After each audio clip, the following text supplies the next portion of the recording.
nearly all my time growing up as a child, people would say, "Oh, the British Bobby, best in the world," and in the 60s, we had something called Dixon of Dock Green, and that was like the traditional British Bobby with the big hat, walking around his neighbourhood, speaking to people, solving crime. And that's what we thought the British Bobby was.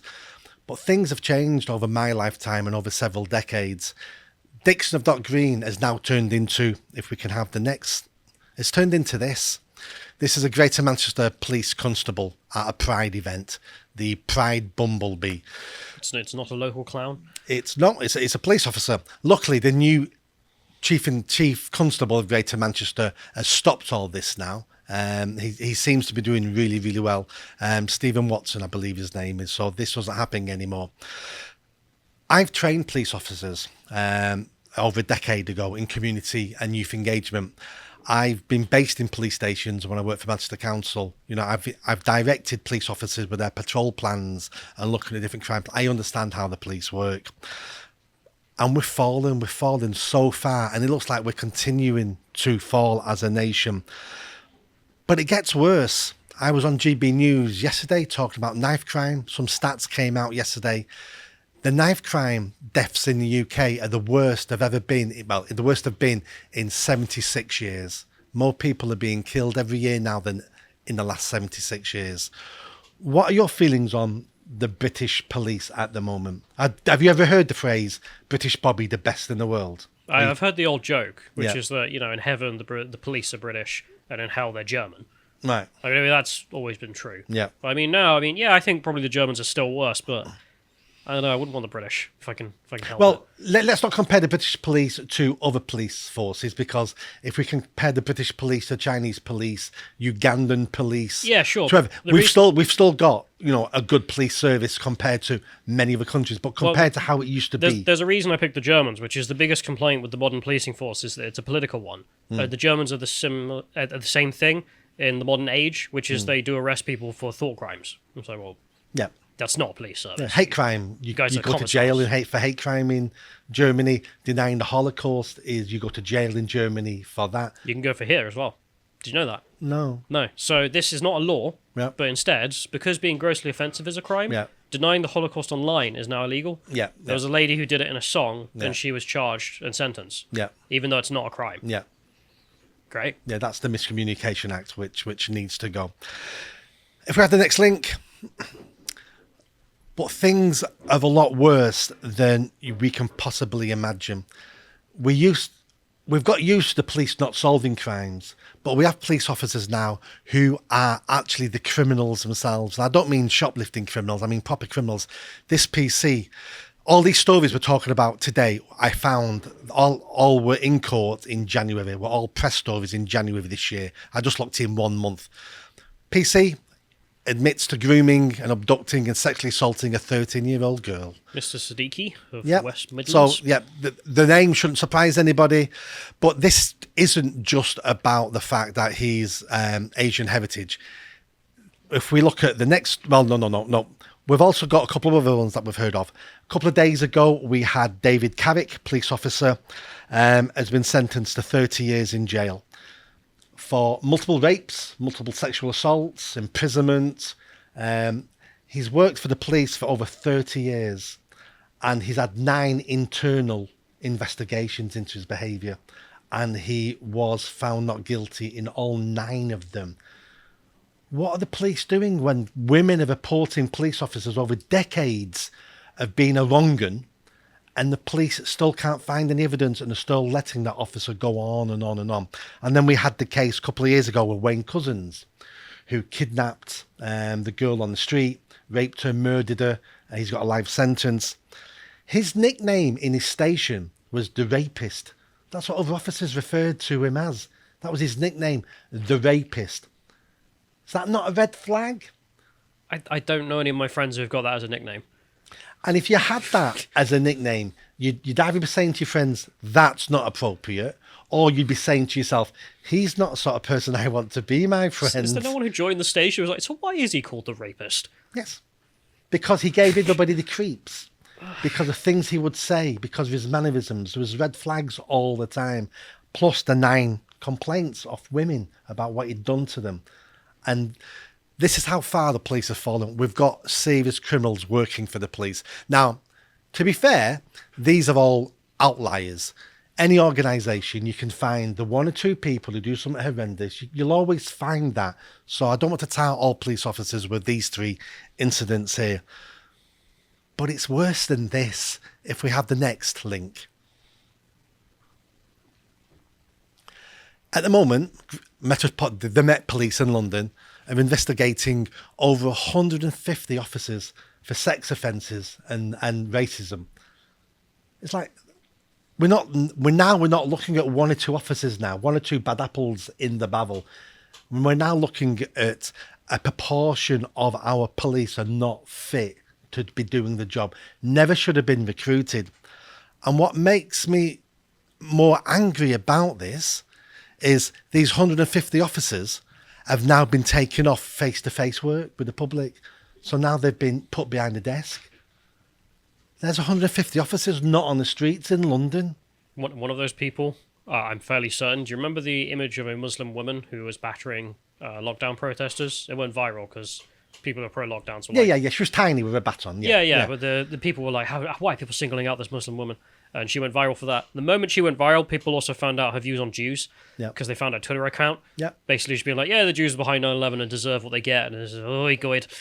She wasn't fired. She was taken off frontline duties. So now you've got that person handling phone calls or data. And then she went 1 step further because then she posted a tweet coming home from work saying some other police officers have used my cup at work. So I'm going to have to throw that in the bin now because I can't have kufars using, and a kufar is a slur against non-Muslims. And then we also had another police officer in London, Asian police officer, shouting "Free Palestine" on the march. She's in uniform, policing the march, which she should be doing, but also then joining in with the slogans. That's how far the police are falling all the time. If you have the next link. So you could say 150 officers behind their desks, we're looking at who we might sack them, because if they're bad uns, no. The Met Police now are writing to over 250 officers who have left the police already, who have got records against them for all sorts of complaints, inviting them back to come back to work because we need officers. So the Met are now saying we're so short-staffed, we'll take underperforming, racist, sexual offenders, people who break the law, people who break our policies. We'll have them back at being police officers because we need them. One of us. Yeah. That's the vibe I get. How have the police got to such an issue? How did we get here? We all know how we got here, and it's all about lowering the bar at recruitment.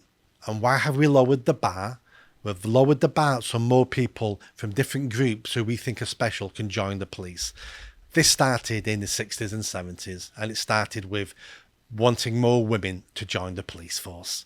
Might be unpopular, and I'm not saying women shouldn't join the police, and I'm not saying women don't make good police officers, because I've trained some of them, and some female police officers that are absolutely excellent police officers and should be police officers. Yeah, it's about proportionality. But you'll find, on average in society, more men would want to be police officers than women. So that means more male police officers will take a job than female police officers. But there's nothing wrong in that. So let me give you a scenario. So your job at Lotus doesn't work out. You come a little bit too lefty. Carl sacks you.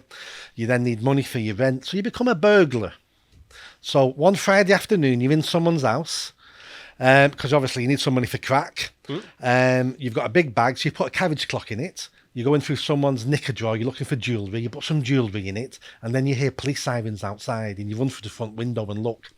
And you see a 5'1" female police officer weighing about 6 stone in the garden. You think, right, the back. So you run to the back of the house. You go to the kitchen, look out the kitchen window at the back, and there's a 6'3", 17 stone male police officer there. You need to go through the front door or the back door. Which door do you run out of? That lady's getting rugby tackled. There we go. So that's not to say women shouldn't join the police. That's about we need the best people for the job. Police officers tackle criminals. They're not there to have cups of tea with old lady in community centres, even though we think that's the job of the police now as well. The main job of the police is to tackle criminals. And the bigger and stronger you are, the more successful you're going to be when you have that confrontation.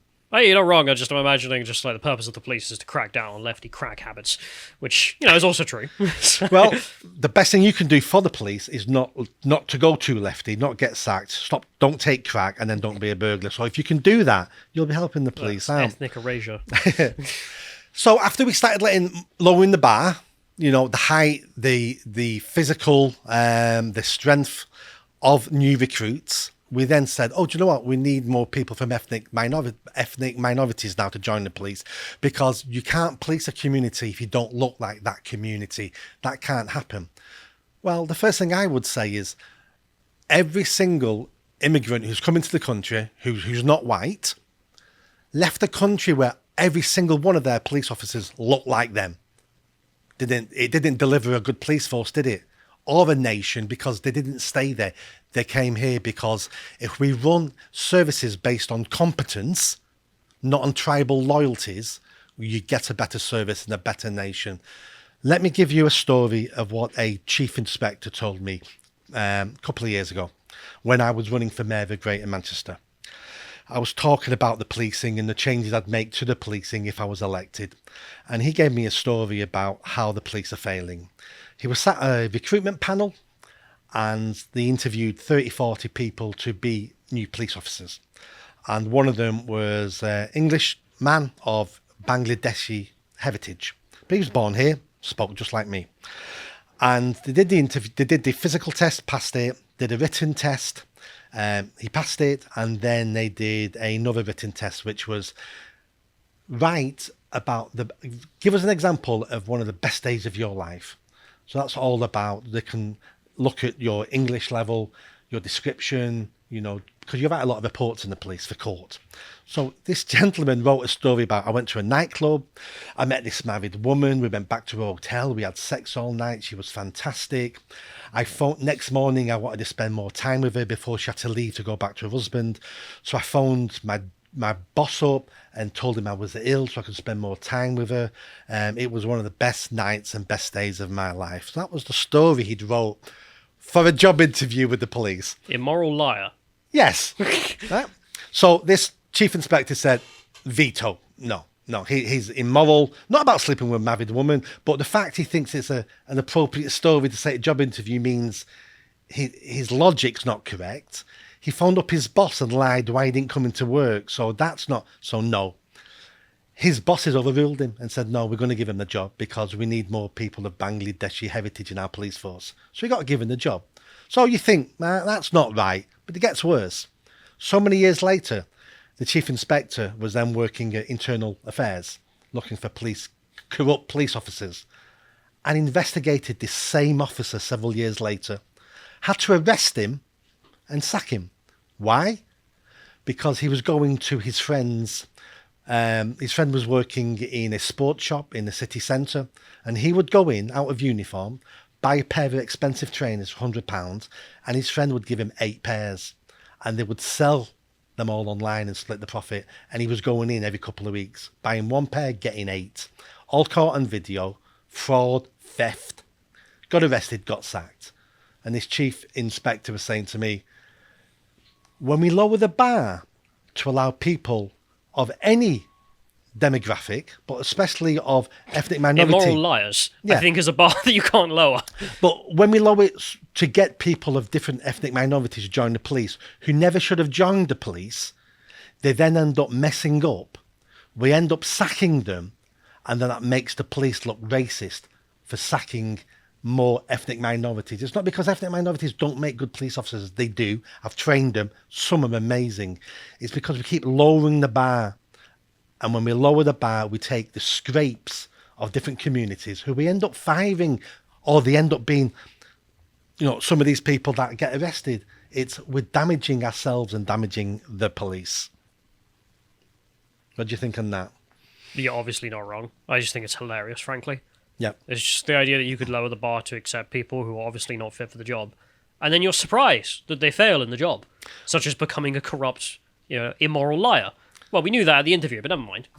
I'm going to impress you even more. If you think that's the bottom of the barrel, let me dig a bit deeper. But before we hit the next 2 points, let me quickly say, it's because we've lowered the bar, we've unprofessionalised the police. So now, if you've got a minor criminal record, you can join the police. That's not enough to stop you now joining the police. They allow criminals to join. Police officers now, most of themselves look like hoodlums themselves, full of tattoos, unshaven, uniforms never been ironed, don't even polish the shoes. There's no professionalism in the police themselves. And they will say, well, that's because we're policing the community. We want to look like the community. It's like, no, I want you to look professional. I want to look up to you. We're policing criminals, so we have to become the criminals. That's part of the logic. Yeah. Have you seen the TV shows, the fly-on-the-wall TV shows, where cameras will follow police officers doing their duties? Yeah, they're always perfect. Yeah. Well, for me, they're not. I end up screaming at the TV. If I hear one more police officer call someone mate or call someone love, you call them sir and you call them madam. When British Gas come to my house to check my meter or do something, that representative of British Gas calls me sir because I'm paying for that service. I'm paying for his wages. I don't want people calling me love and not a mate. We've just, they keep falling lower and lower and lower, and then they wonder why the public don't have any respect for them. And we need to respect the police, because if we don't have a police force, we turn into Mogadishu. So we need the police force. Can I have the next link? When we're recruiting police officers now, the physical test and what we expect from police has almost disappeared. The police now are buying thousands and thousands of extra large trousers and jackets because our police officers are turning into blobbies.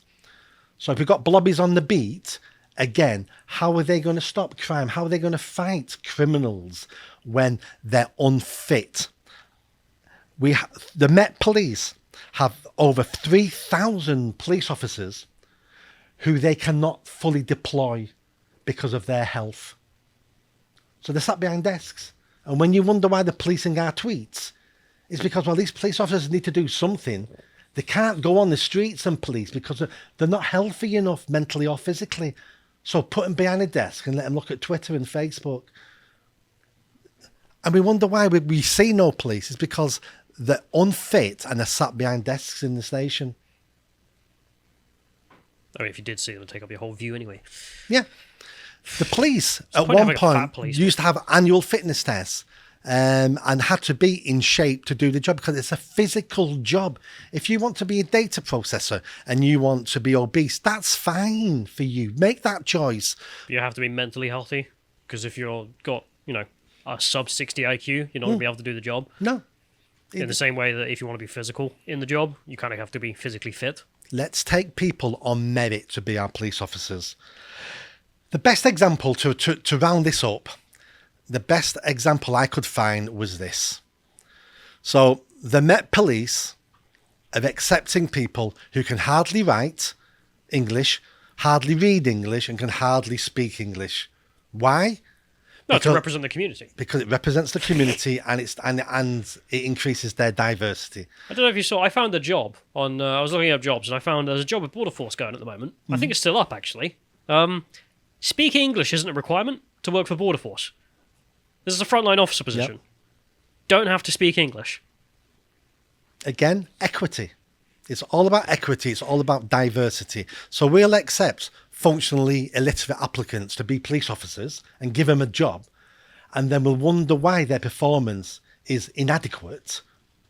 We wonder why when they arrest somebody and it goes to court, it gets kicked out of court because their witness statement was unreadable or had so many errors in it, the prosecution could say, well, you wrote this, but that means 4 different things depending how you read it. So therefore, that's not a valid statement. So therefore, it gets kicked out of court. More criminals go free. This is what we're doing to the police. We're absolutely recruiting the worst people to be police officers. And then we sit back and we go, oh, they're incompetent. Crime's going up. Knife crime highest on record for 76 years. Rape convictions lowest ever. And we wonder why. And it's because we're not recruiting the best people for the job. We're recruiting people to box tick. If you want incompetence, equity is the quickest way to fail any service, any organization. You start recruiting on identity, not on incompetence. Well, you're not wrong. I did see someone in the chat was mentioning about apparently Minneapolis was doing the same thing with the Somali community there. Yeah, how do you think that went? How you'd imagine it went. Yeah. If you want Somali police officers, you know where they've got loads of them? In Somalia. I don't think they do. Well, yeah. I think that's actually wrong. But they're not state-sponsored police, but every area has a local warlord and has enforcers. They're the local police there. And everybody who lives there doesn't want to live there. If you appreciated that segment from the podcast of the Lotus Eaters, you can go to lotuseaters.com to get access to all the premium content that's on the site, such as the Brokenomics series, the most recent episode on rounding up on questions that were asked. If you'd like to find out what else the Lotus Eaters are putting out, you can follow on Getter at lotuseaters_com on Getter. Thank you and goodbye.